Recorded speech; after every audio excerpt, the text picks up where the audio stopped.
Ninawakaribisha Watanzania na wakazi wenzangu wa Kilosa, wilaya ya Kilosa, mkoa wa Morogoro, kwa hapa Tanzania, Afrika Mashariki na Afrika na duniani kwa ujumla. Ninawakaribisha katika asubuhi ya leo tena ambayo Bwana amependa ili tuweze kuupata ujumbe wake, chakula cha kiroho ambacho Mungu amenituma ili niweze kuwasilisha kwenu, ndugu watazamaji na wasikilizaji wa chaneli hii ya Simama Kwenye Imani ya Kweli.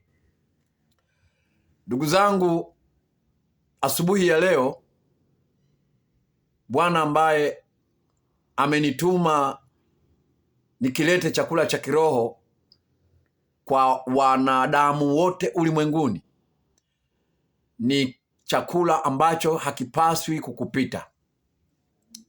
Ni chakula ambacho ni lazima ushare na mtu mwingine ambaye bahati mbaya kwa namna moja ama nyingine ameikosa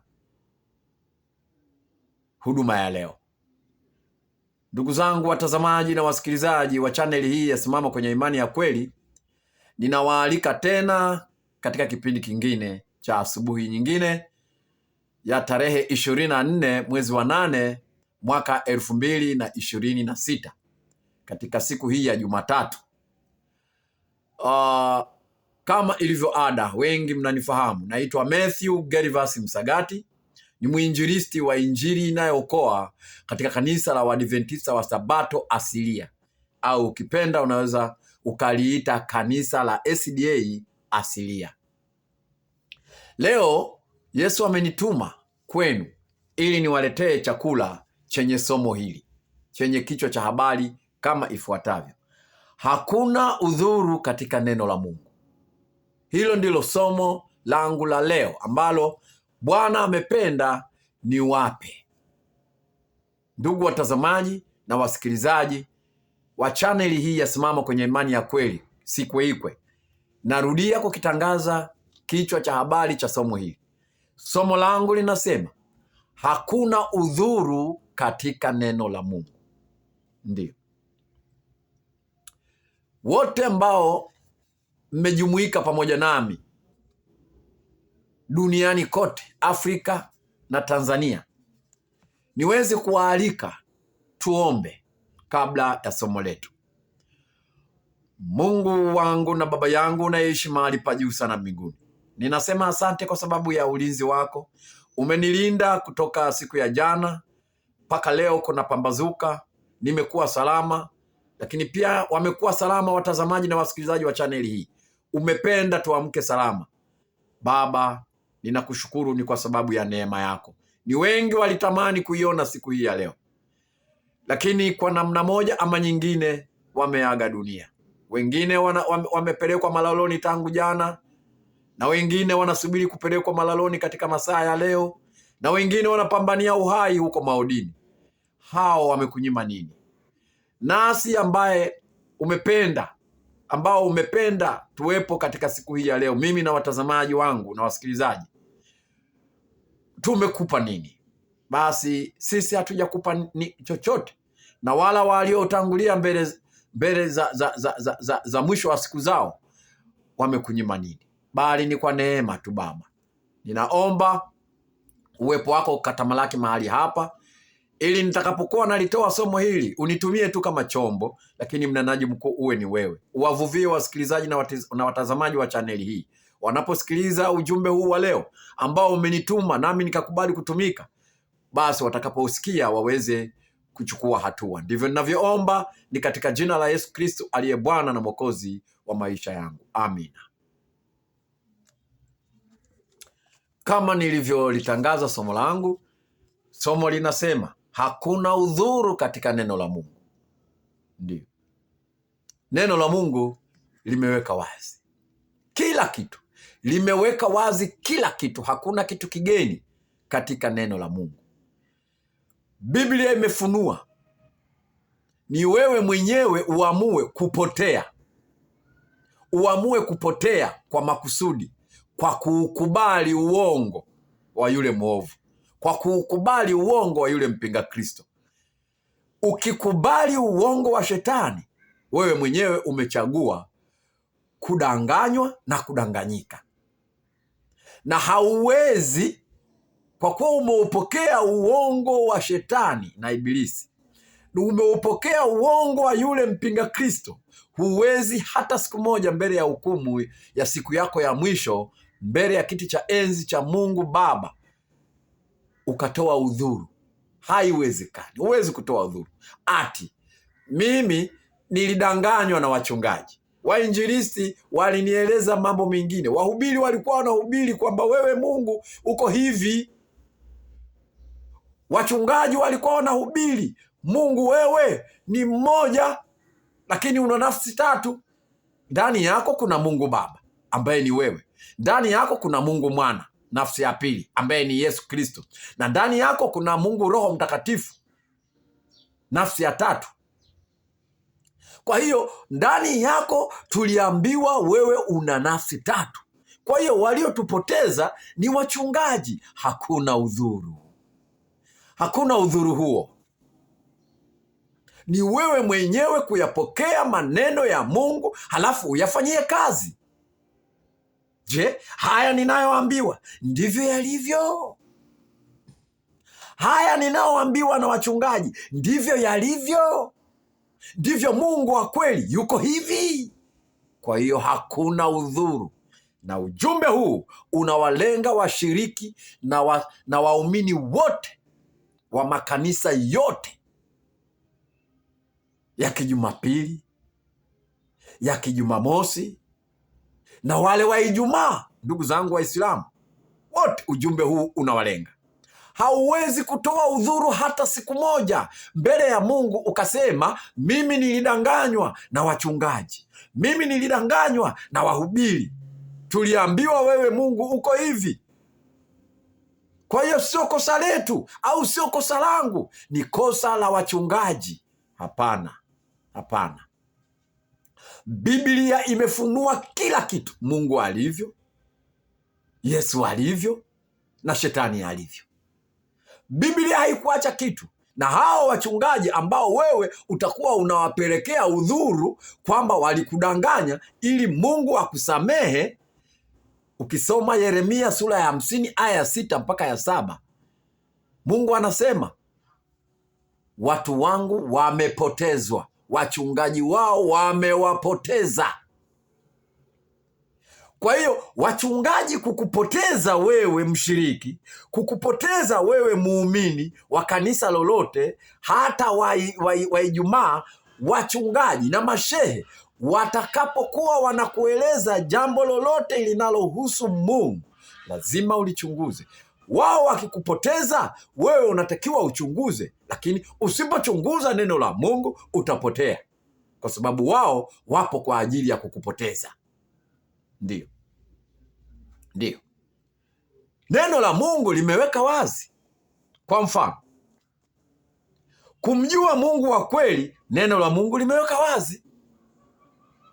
Upende wewe kupotea, lakini neno la Mungu limeweka wazi. Wachungaji watakwambia Mungu ni mmoja mwenye nafsi tatu: Mungu Baba, Mungu Mwana nafsi ya pili, na Mungu Roho Mtakatifu nafsi ya tatu. Wachungaji wanahubiri hivyo leo, lakini chunguza maandiko. Kwa mujibu wa Yohana sura ya 17 aya ya 3, Biblia imeweka wazi, neno la Mungu limeweka wazi. Kwa mujibu wa Yohana sura ya 17 aya ya 3, aya hiyo inasema, na uzima wa milele ndio huu, wakujue wewe Mungu wa pekee wa kweli, na Yesu Kristo uliyemtuma. Hiyo ni Yohana sura ya 17 aya ya 3 katika Biblia yako. Wachungaji japo watakwambia Mungu ni mmoja mwenye nafsi tatu, Mungu Baba, Mungu, yani wanakuhubiria utatu mtakatifu, kwamba kuna Mungu mmoja mwenye nafsi tatu: Mungu Baba, Mungu Mwana na Mungu Roho Mtakatifu. Lakini Biblia kwa mujibu wa Yohana sura ya 17 aya ya 3 niliyoisoma inasema, Biblia inasema, na uzima wa milele ndio huu, wakujue wewe Mungu wa pekee na Yesu Kristo uliyemtuma. Lakini wewe ukisema Mungu ni mmoja lakini ana nafsi tatu, wakati Biblia inasema Mungu ni mmoja tena wa kweli wa pekee, umedanganywa na umedanganyika. Hukumu ya mwisho haina udhuru katika hilo. Hautajitetea.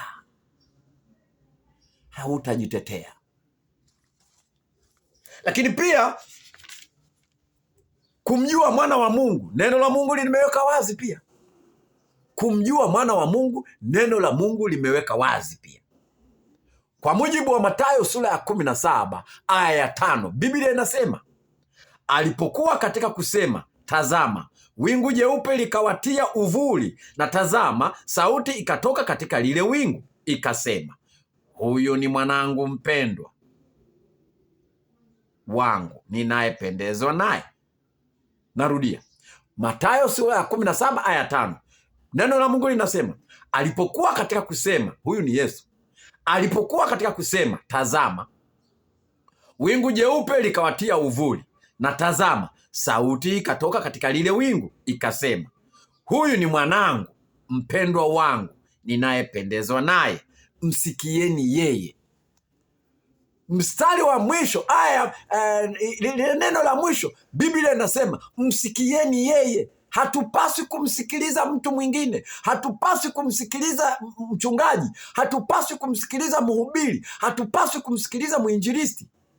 Tunapaswa kumsikiliza yeye, Yesu Kristo. Kwa mujibu wa Mathayo sura ya 17 aya 5, neno la Mungu linasema mwana wa Mungu ni Yesu Kristo. Yesu Kristo ndiye mwana wa Mungu, na sio Mungu Baba, na sio Mungu Mwenyezi, na sio Mungu mweza yote, na sio Mungu Mwana nafsi ya pili, na sio Mungu Mwenyezi, wala sio Mungu Baba wa milele. Yesu hayuko hivyo, na wala hahitaji vyeo hivyo. Yesu ni mwana wa Mungu. Basi itoshe kuwa hivyo. Na Yesu mwenyewe amesema kwa Yohana sura ya 17 aya 3, kama nilivyoisoma, kwamba na uzima wa milele ndio huu, wakujue wewe Mungu wa kweli wa pekee na Yesu Kristo uliyemtuma. Kwa hiyo na kwa mujibu wa Mathayo sura ya 17 aya 5, Mungu anasema tumsikie yeye, tumsikilize Yesu. Usimsikilize mchungaji, maana atakupoteza. Halafu akishakupoteza, siku ya hukumu hakuna udhuru kwamba alinipoteza. Amina? Ndiyo. Tusiposema leo, tutasema lini tena? Tunasema haya maadamu ni mchana. Usiku waja ambapo hakuna nafasi ya kusema tena. Tunawapenda ndugu zangu watazamaji na wasikilizaji wa chaneli hii ya Simama Kwenye Imani ya Kweli, Sikweikwe. Tunawaambia msikilize Yesu peke yake. Neno la Mungu linasema hivyo. Usimsikilize mchungaji. Lakini mchungaji unaweza ukamsikiliza, lakini mhubiri unaweza ukamsikiliza, lakini mwinjilisti unaweza ukamsikiliza, ikiwa anakwenda sawasawa na neno hili. Na kama hasemi sawasawa na neno hili, usimsikilize huyo, maana kwake hakuna asubuhi. Ndio. Na hii ni kwa mjibu wa Isaya sura ya 8 aya 20. Naendelea. Kumjua shetani na mambo yake, neno la Mungu limeweka wazi pia. Kumjua shetani na mambo yake, neno la Mungu limeweka wazi. Yaani neno la Mungu limefunua kila kitu. Wewe huna udhuru wa kujitetea mbele za Mungu. Kumjua shetani na mambo yake, neno la Mungu limeweka wazi. Na hii ni kwa mujibu wa Ufunuo sura ya 12 aya 9. Ufunuo sura ya 12 aya ya 9 inasema, neno la Mungu linasema, yule joka akatupwa, yule mkubwa, nyoka wa zamani, aitwaye Ibilisi na Shetani, audanganyaye ulimwengu wote, akatupwa hata nchi, na malaika zake wakatupwa pamoja naye. Shetani, neno la Mungu limeweka wazi. Mambo yote ya shetani yamewekwa wazi. Ametupwa huku, Tujihadhari juu ya huyo, maana amekuja kuudanganya ulimwengu wote. Ndio. Lakini pia kumjua mpinga Kristo, neno la Mungu limeweka wazi. Kumjua mpinga Kristo, neno la Mungu limeweka wazi. Huna udhuru wa kujitetea mbele za Mungu. Huna udhuru. Ndio. Kumjua mpinga Kristo, neno la Mungu limeweka wazi. Na hii ni kwa mjibu wa Wathesalonike wa pili sura ya 2 aya 3 mpaka ya 4. Wathesalonike wa pili sura ya 2 aya 3 mpaka ya 4.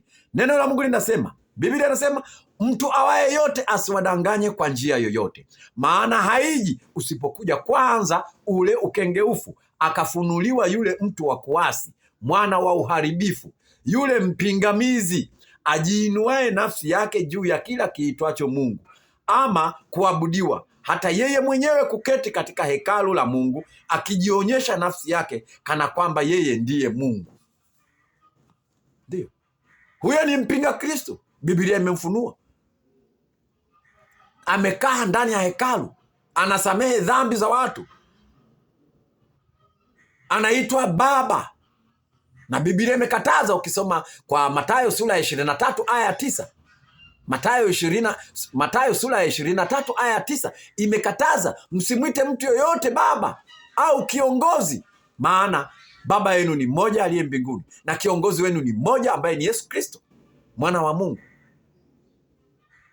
Lakini mpinga Kristo ameketi juu ya ndani ya hekalu la Mungu, anasema yeye ni Mungu, hata anaweza kusamehe dhambi. Neno la Mungu limeweka wazi. Upotee wewe kwa kudanganywa na huyo mchungaji. Ndio. Kulijua kanisa la kweli linalofuata sheria na amri za Mungu, neno la Mungu limeweka wazi. Kulijua kanisa la kweli linalofuata sheria za Mungu na amri 10 za Mungu, neno la Mungu limeweka wazi. Ni wewe tu upotee, na hakuna udhuru katika hilo. Na hii ni kwa mujibu wa Ufunuo sura ya 14 aya ya 12. Ufunuo sura ya 14 utalijua kanisa la kweli ni lipi, linalofuata sheria za Mungu na amri 10 za Mungu ni lipi. Neno la Mungu limeweka wazi. Kwa mujibu wa Ufunuo sura ya 14 aya ya 12, Biblia inasema, hapa ndipo penye subira ya watakatifu, hao wazishikao amri 10 za Mungu na imani ya Yesu. Unakwama wapi? Ni wewe uamue kupotea na hautakuwa na udhuru. Somo langu linasema hakuna udhuru katika neno la Mungu. Hakuna udhuru katika neno la Mungu. Kwa hiyo kulijua kanisa la kweli, wewe upotee mwenyewe. Maana Biblia kwa mujibu wa Yohana sura ya 14 aya ya 12 inasema, hapa ndipo penye subira ya watakatifu, hao wazishikao amri 10 za Mungu na imani ya Yesu. Kwa hiyo upotee wewe na hautakuwa na udhuru. Ndio. Lakini pia kumjua Kristo wa uongo, neno la Mungu limeweka wazi pia. Kumjua Kristo wa uongo, neno la Mungu limeweka wazi. Wewe unasema Kristo ndiye Mungu mwenyewe, lakini neno la Mungu limeweka wazi.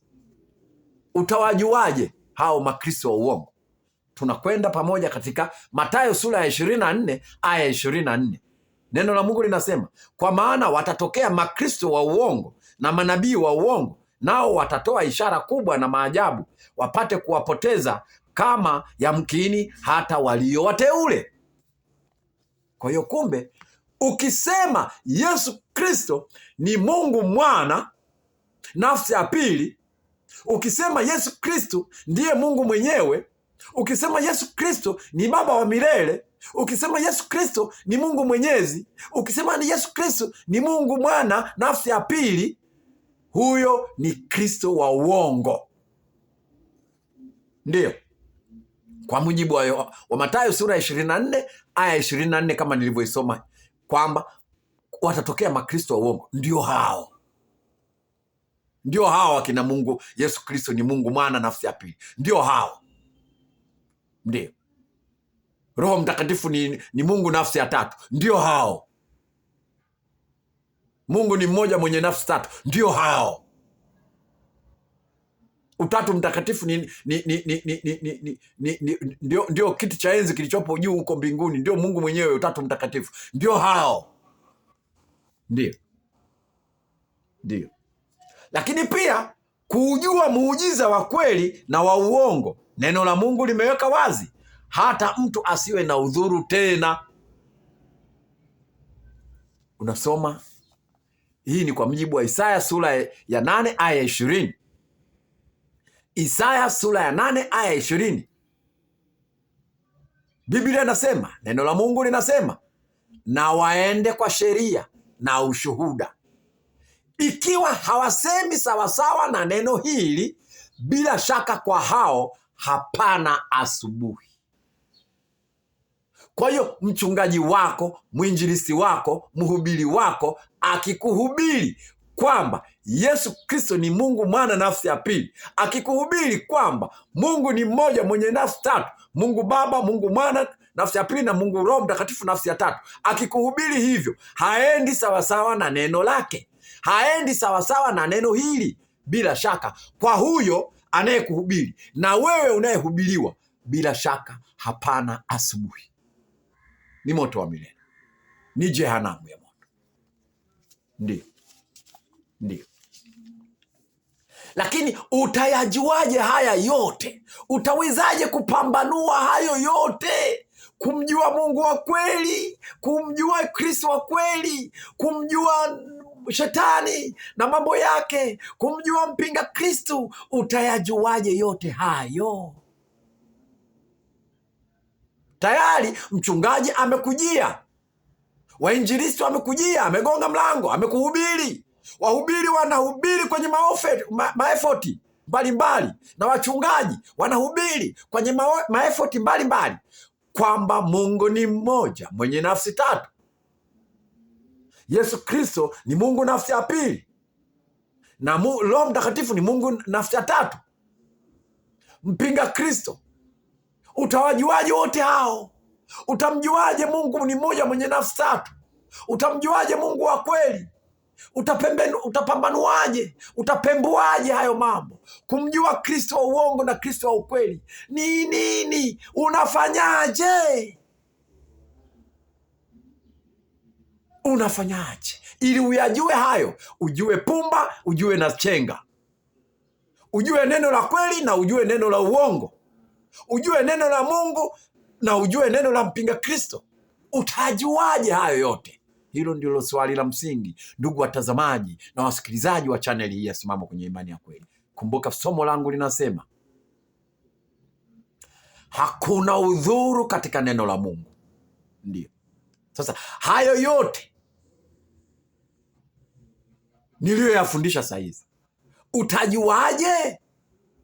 Utajuaje huyu muongo, huyu mkweli, mchungaji anadanganya? Utajuaje? Twende pamoja. Biblia inasema kwa Yohana wa kwanza sura ya 5 aya 20. Yohana wa kwanza sura ya 5 aya 20. Neno la Mungu linasema, nasi twajua kwamba mwana wa Mungu amekwisha kuja, naye ametupa akili kwamba tumjue yeye aliye wa kweli, nasi tumo ndani yake yeye aliye wa kweli, yaani ndani ya mwana wake Yesu Kristo. Huyu ndiye Mungu wa kweli na uzima wa milele. Kumbe Yesu Kristo mwana wa Mungu ametupa akili tuzitumie kumjua Mungu wa kweli, kulijua neno la uongo na kulijua neno la Mungu.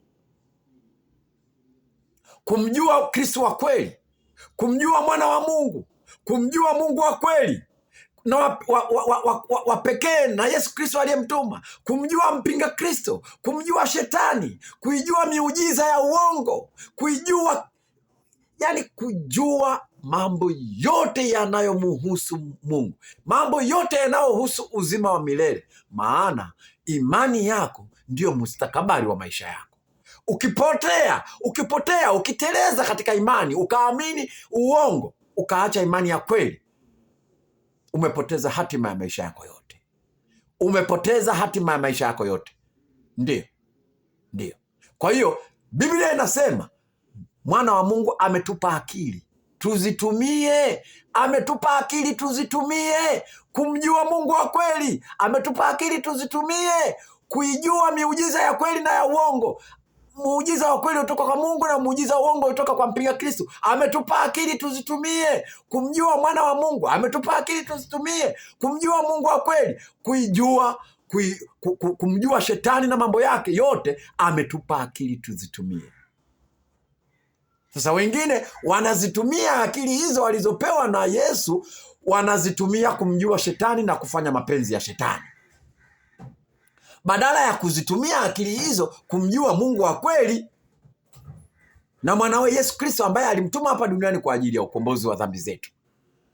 Wanazitumia vingine. Ndio. Kwa hiyo utayajua hayo yote, utamjua Mungu wa kweli, utamjua Kristo, utamjua mwana wa Mungu Kristo, utamjua shetani, utamjua mpinga Kristo, utaijua miujiza ya uongo kwa kutumia akili ulizopewa kupambanua mambo. Ndio. Sasa akili hizo ambazo Yesu Kristo mwana wa Mungu alitupa ili tumjue Mungu wa kweli, walizitumia Waberoya. Ndio. Kwa mujibu wa Matendo ya Mitume sura ya 17 aya ya 11. Matendo ya Mitume sura ya 17 aya ya 11. Neno la Mungu linasema watu hawa walikuwa waungwana na Matendo sura ya 17 aya ya 11. Neno la Mungu linasema watu hawa walikuwa waungwana kuliko wale wa Thesalonike, kwa kuwa walilipokea lile neno kwa uelekevu wa moyo, wakayachunguza maandiko kila siku waone kwamba mambo hayo ndivyo yalivyo. Mchungaji wako akikupa neno la Mungu, lichunguze hilo neno. Usipokee tu ujumbe kutoka kwa wachungaji, usipokee tu ujumbe kutoka kwa wahubiri na wainjilisti ukaanza kuyameza mafundisho yao. Yafanyie kazi, yachunguze. Waberoya walikuwa wanayachunguza maandiko kila siku waone haya mambo wanayohubiriwa ndivyo yalivyo. Walizitumia akili walizopewa na mwana wa Mungu. Ndio, walizitumia akili walizopewa na mwana wa Mungu. Usipotumia akili ambazo mwana wa Mungu amekupa, maana yake utapeperushwa, utadanganywa, utadanganyika. Hao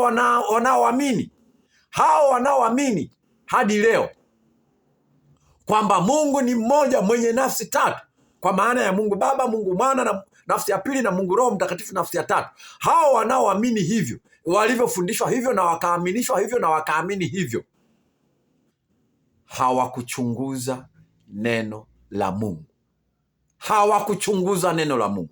Hawakutumia akili walizopewa na mwana wa Mungu ili kuchunguza mambo kama ndivyo yalivyo. Hawakuchunguza. Hawakupewa akili, yani wamezitumia vibaya akili zao, badala ya kuzitumia akili walizopewa na mwana wa Mungu. Kwa mujibu wa Yohana wa kwanza sura ya 5 aya 20, wao wamezitumia vibaya hizo akili, badala ya kuchunguza maandiko ili wathibitishe kwamba kweli Mungu ni mmoja mwenye nafsi tatu. Badala ya kuzitumia akili kuchunguza maandiko, wao wakapeperushwa na upepo. Utapata udhuru wewe. Utamsingizia mchungaji kwamba alinidanganya. Si ulikubali kudanganywa na ukadanganyika? Ndio. Hakuna udhuru katika neno la Mungu. Lakini pia kwa mujibu wa Yakobo sura ya 4 aya ya 17, kwa mujibu wa Yakobo sura ya 4 aya ya 17, neno la Mungu linasema, basi yeye ajuaye kutenda mema walakini hayatendi, kwake huyo ni dhambi. Narudia, Yakobo sura ya 4 aya ya 17. Neno la Mungu linasema, basi yeye ajuaye kutenda mema wala hayatendi, kwake huyo ni dhambi. Ndiyo. Basi yeye ajuaye kutenda mema wala hayatendi, kwake huyo ni dhambi.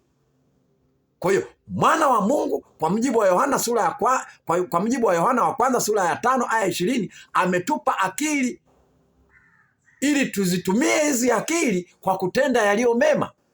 Sasa tunapotenda yaliyo kinyume na mapenzi ya Mungu, hiyo ni dhambi, kwa sababu tunajua kutenda yaliyo mema, lakini tunatenda wala hatutendi. Neno la Mungu linasema, Yakobo sura ya 4 aya 17, basi yeye ajuaye kutenda mema wala hayatendi, kwake huyo ni dhambi. Akili ulizopewa na mwana wa Mungu zinakujulisha kwamba wewe unajua kutenda mema wala huyatendi, unatenda dhambi. Ndiyo.